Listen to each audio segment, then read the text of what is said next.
聂明觉看着死状各异的尸身，但尸身都环绕着怨气，眼睛不由变得赤红，一具尸体一具尸体的看过去，破口大骂：这群人就是畜生！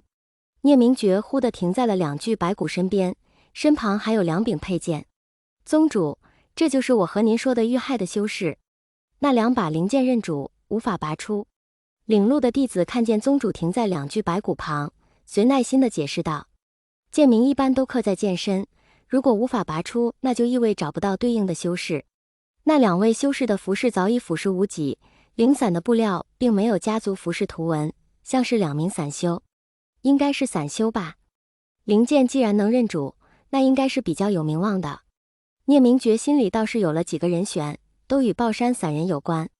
如今抱山散人之徒再次出山，倒可以让他来认领。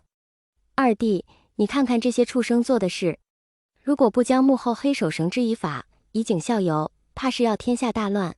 聂明觉看着满地的尸身，担忧道：用活人炼尸的目的是什么？想要打造一支鬼将军那样的队伍吗？鬼将军因为在金陵台失控杀了多家门生，与其姐温情一同挫骨扬灰。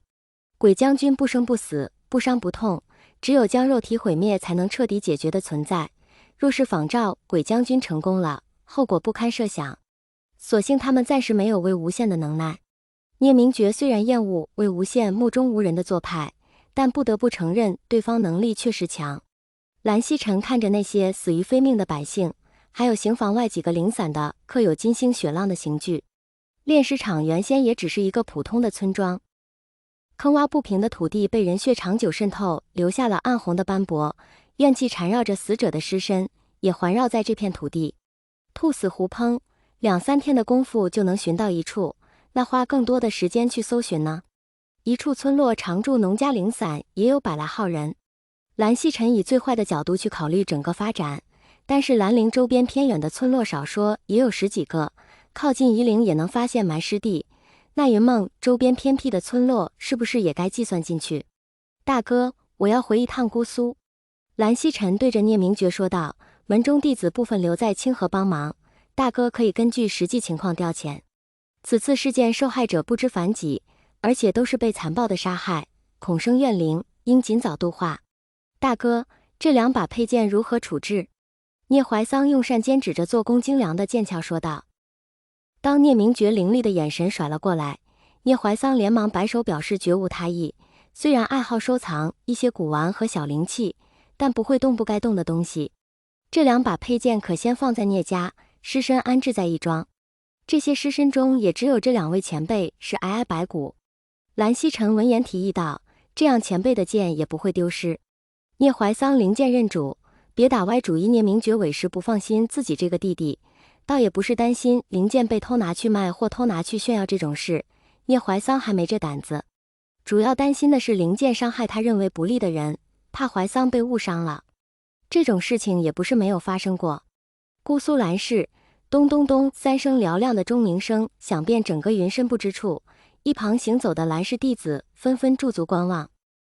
这是兰家的大事召开会议通知，弟子们心中也疑虑，但因着家规云深不知处不可背后私语，待到钟声余音散尽，一同前往议事大厅。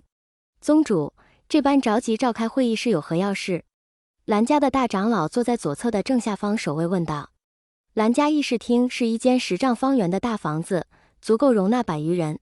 房子分为内间和外间，内间为宗门长老所处，外间为重要门生弟子客卿所容。内外并无相隔之物，一切人和事物都看得十分清晰。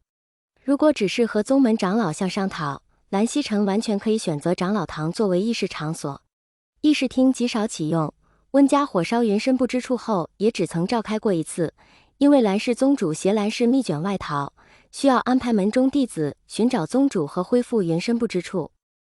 蓝曦臣默默看着议事厅内的门下弟子，各位有疑惑但仍耐心等待宗主发言的长老们，从兜里掏出炼尸场带回来的金家刑具。各位此次召开会议原因有2：清河聂氏发现2处炼尸场，已有遇害百姓200余人，这上是不完全统计。2便是炼尸场疑似金家建造。我希望在场的各位能够重视此事，活人炼尸有违天道人伦，此风若不除，天下恐有大难。我姑苏蓝氏绝不可作壁上观。蓝曦臣是直接敞开天窗说亮话了，他也设想过金家如果有暗桩安置在蓝家，此举是否妥当。但金家可以在清河聂氏发现炼尸场后焚人的做法，不可能对聂氏后面寻找炼尸场无动于衷。要么就是吃准了没有金家犯事的具体对象，要么就是留有后招，不怕被发现。既然如此，姑苏蓝氏又何惧之？这蓝家长老们互相看向对方，满肚子的疑惑，你看我，我看你，最后还是把发问首权交给了大长老。宗主，活人炼尸非同小可，可有证据？证据在何处？此次商讨宗主又有何安排？